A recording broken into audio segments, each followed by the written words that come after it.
Assalamualaikum warahmatullahi wabarakatuh. Kembali lagi bersama gue Petuk di channel KBF.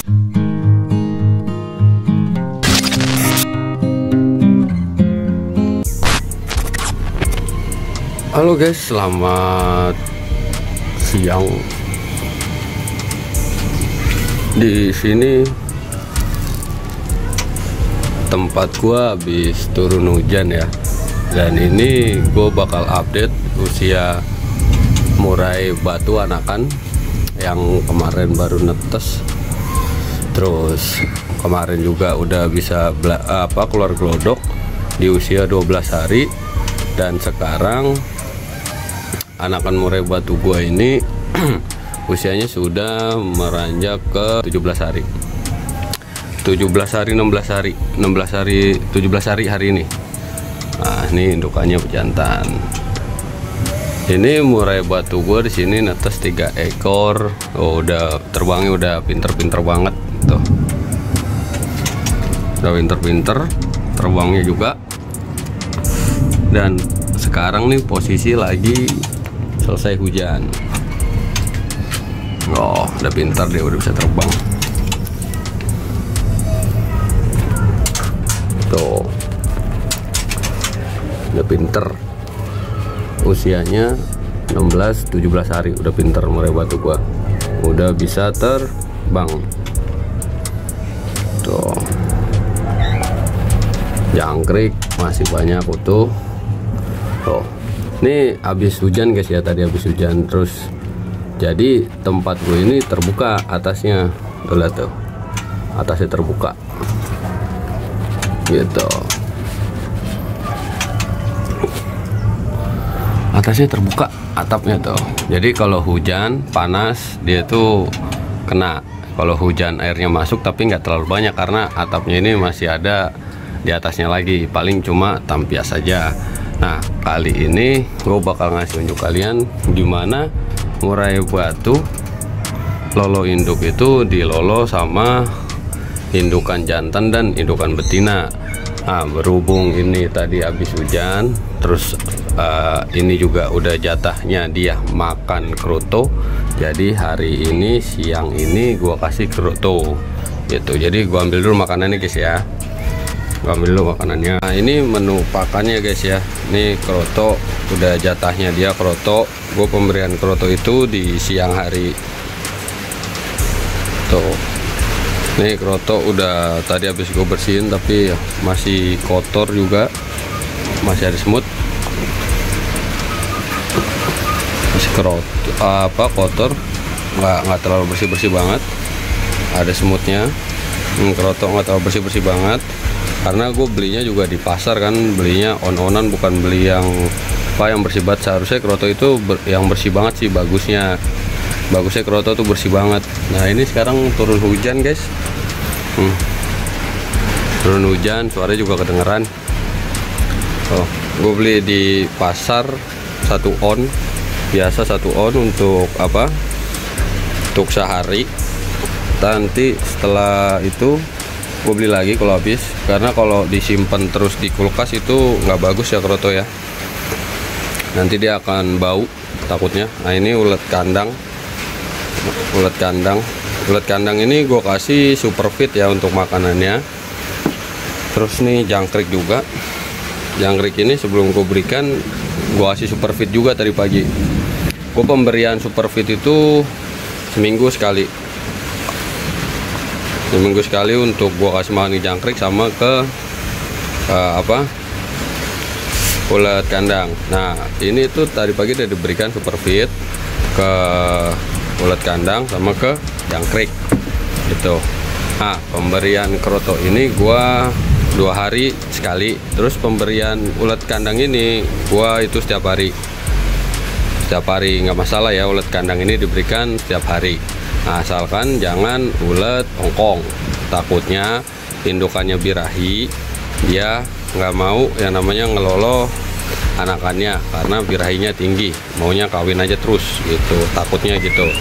Nah, gue pemberian kroto ini 2 hari sekali, ini setiap hari ulet kandang.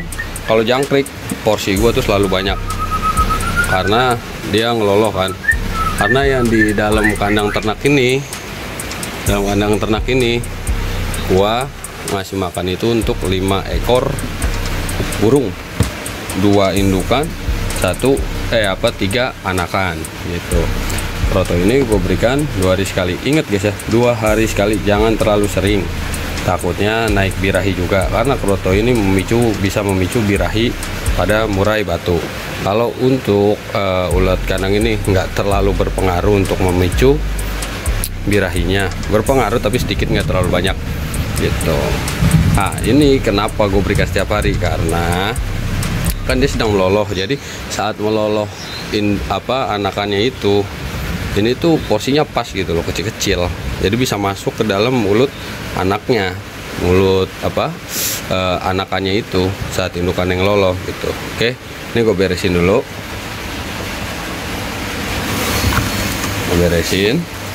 nanti gue masukin ke dalam kandang gitu. Nah oke, gue masukin dulu ke dalam kandang nih.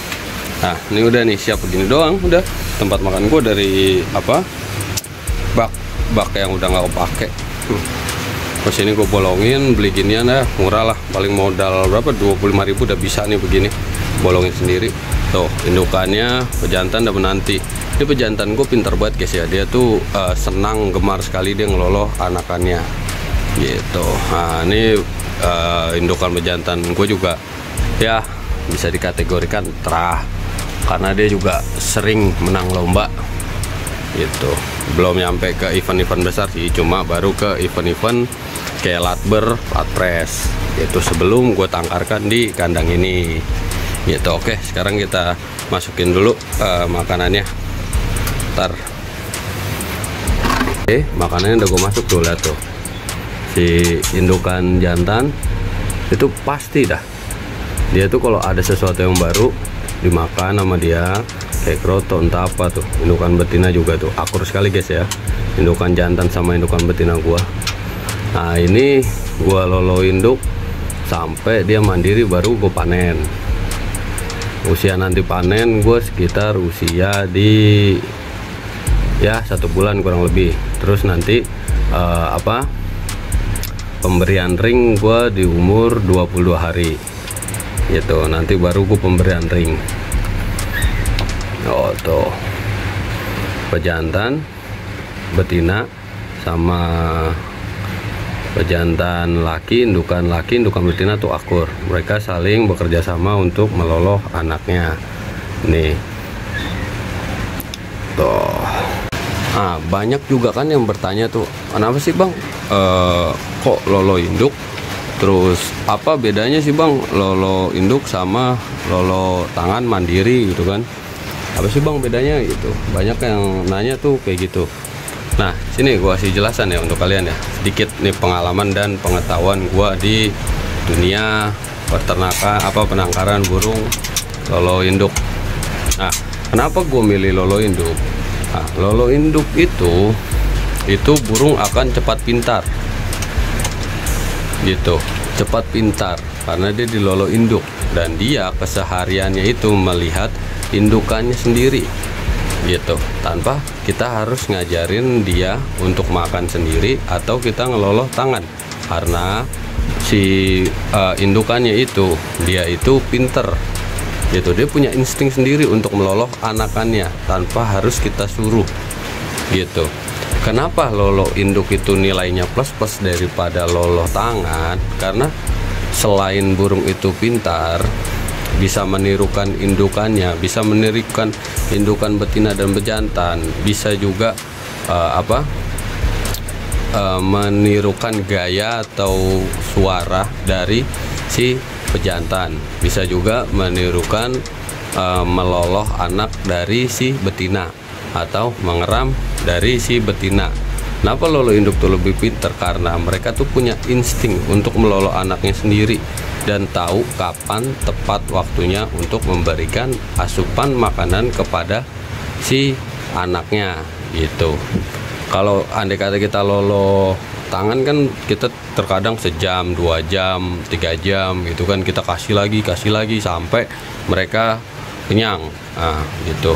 Pada dasarnya lolo induk sama lolo tangan Itu cuma beda di spesifikasi burungnya saja. Burungan lolo induk itu akan lebih giras gitu ya, halnya seperti mereka di hutan lah. Mereka itu bakal lebih giras dan jarang ketemu manusia. Walaupun ketemu manusia kayak kita gini, memberikan makan, memberikan nutrisi yang pas untuk burungnya gitu. Nah, kalau lolo induk kita itu harus yang namanya menjaga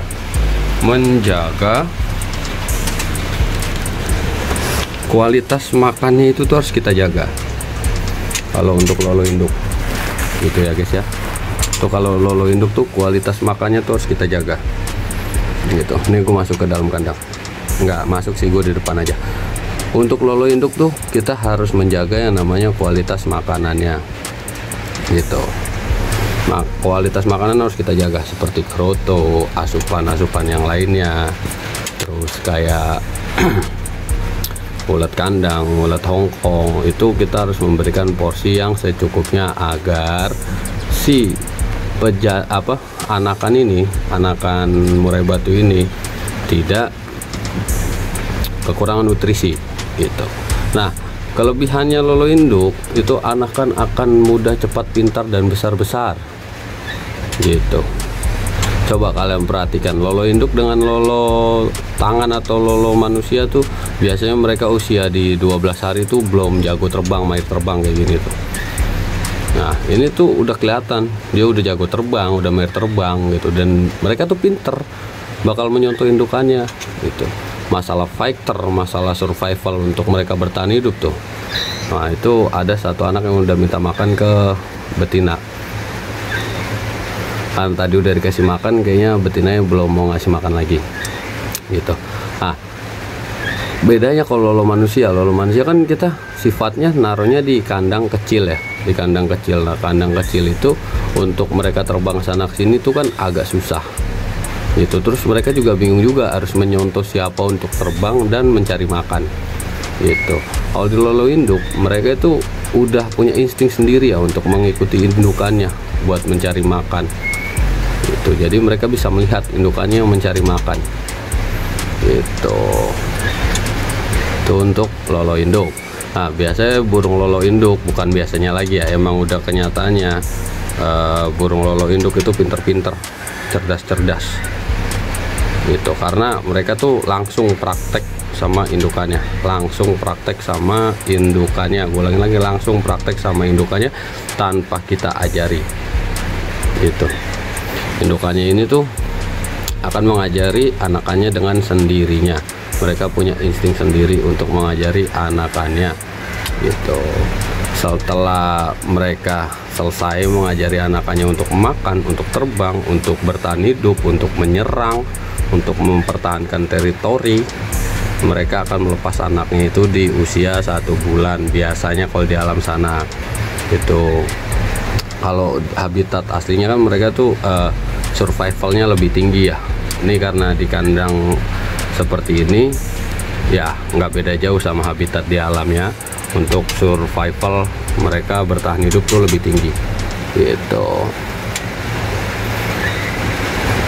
Nah, jadi itulah bedanya lolo induk dan lolo tangan. Kenapa untuk masalah ekonomis lolo induk tuh lebih tinggi? Karena opsi yang kedua, kita memberikan pakan itu tuh nggak sedikit, banyak, dan kandungan nutrisinya pun yang kita berikan tuh banyak gitu. Banyak sekali yang kita berikan kandungan nutrisi untuk mereka, karena mereka di sini tuh non pur ya, full yang namanya jangkrik, ulat Hongkong, dan ulat kandang itu mereka full tanpa adanya pur sama sekali gitu. Nanti setelah kita panen usia ya kurang lebih 30 hari kita panen, baru kita ajarkan mereka untuk makan yang namanya pur. Kita bisa berikan pur halus dulu, baru pur kasar untuk mereka gitu. Nah, jadi untuk kalian yang ingin murai kalian pintar, murai kalian cepat besar, terus murai kalian tuh gampang menyerap ya, menyerap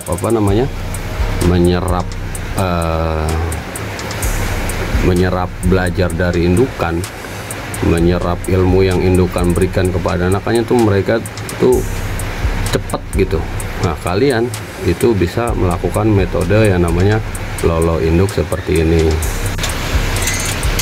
Nah, ini burung usia baru 16-17 hari ya, 17 hari ini guys ya tuh. Tapi udah kelihatan tuh mereka tuh besar-besar gitu. Besar-besar, beda sama yang namanya lolo manusia. Gitu. Jadi ya beda jauh lah guys lah. Kalau lolo induk tuh emang untuk masalah tingkat survival dia untuk bertahan hidup, terus tingkat dia untuk belajar dari indukan tuh emang tuh cepet gitu. Jadi nular gitu kan, fighternya indukan, terus cara betina ngeloloh itu nular gitu, nular dari indukannya. Nah, indukannya ini tuh otomatis udah ngajarin anakannya itu sendiri. Kalian bisa bandingin nanti setelah dewasa di lolo induk dan lolo tangan atau lolo manusia tuh pasti kelihatan gitu guys ya. Manfaat lolo induk itu kayak gitu, perbedaannya dan manfaatnya begitu. Kenapa gua ambil sistem lolo induk ini? Satu, karena burung itu mudah pintar dan mudah untuk bertahan hidup, dan juga tingkat survivalnya tuh tinggi gitu. Burung itu akan lebih pintar kalau misalnya di lolo induk. Kenapa gue milih itu? Karena itu. Dua, keefisien waktu. Efisien waktu gue itu lebih berkurang. Jadi gue nggak harus capek-capek buat ngeloloh anakan murai di kala waktu gue kerja gitu. Jadi gue nggak harus memikirkan trotolan murai gue itu untuk makan, untuk gue loloh.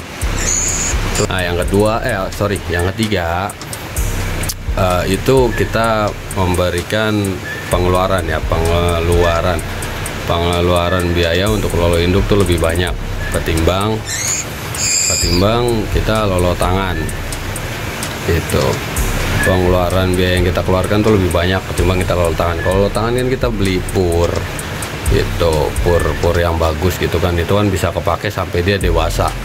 Kalau lolo induk enggak, kita harus beli jangkrik yang lebih ekstra, beli kroto yang lebih ekstra, beli ulet Hongkong yang lebih ekstra, terus kadang kita tambahkan vitamin juga yang ekstra gitu. Nanti gue bakal jelasin lagi untuk penambahan vitaminnya, terus waktu yang tepat untuk memberikan superfeed kepada jangkrik dan kepada anakannya gitu. Nanti gue bakal kasih tipsnya juga gitu. Nah, ini yang lebih aktif untuk ngelolo tuh indukan pejantan gua ketimbang indukan betina gua.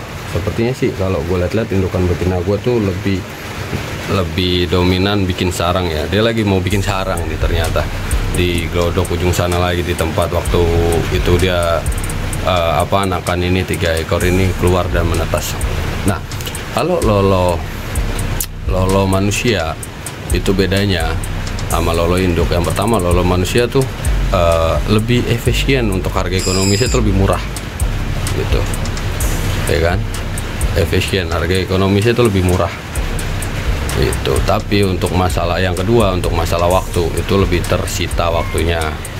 Dan yang ketiga, tingkat kecerdasan anakan burung untuk murai batu lolo induk itu udah banyak ya, para suhu-suhu atau para yang lainnya itu memberikan contoh-contoh lolo induk dan lolo anakan gitu. Sudah banyak, kalian boleh search atau baca-baca di artikel atau di video-video yang lainnya gitu. Itu banyak yang seperti itu. Gitu aja guys ya, perbedaannya lolo induk, lolo tangan manusia. Jadi kalian bisa milih sendiri, memutuskan sendiri mau menangkarkan burung lolo induk atau lolo tangan manusia, atau memelihara burung murai batu lolo induk atau lolo tangan manusia. Itu keputusan tangan Anda sendiri gitu. Nah, di sini aku jelasin semuanya. Oke, sekian gua akhirin video gua. Semoga kalian di sana sehat selalu, dilindungi oleh Tuhan Yang Maha Esa. Dan jangan lupa guys ya, tetap jaga protokol kesehatan, karena kita juga masih yang namanya tuh banyak virus-virus di luar, agar kita tetap sehat juga, untuk melindungi keluarga kita juga dari paparan COVID-19. Gitu guys ya. Oke, gua akhirin video gua. Assalamualaikum warahmatullahi wabarakatuh. Selamat siang.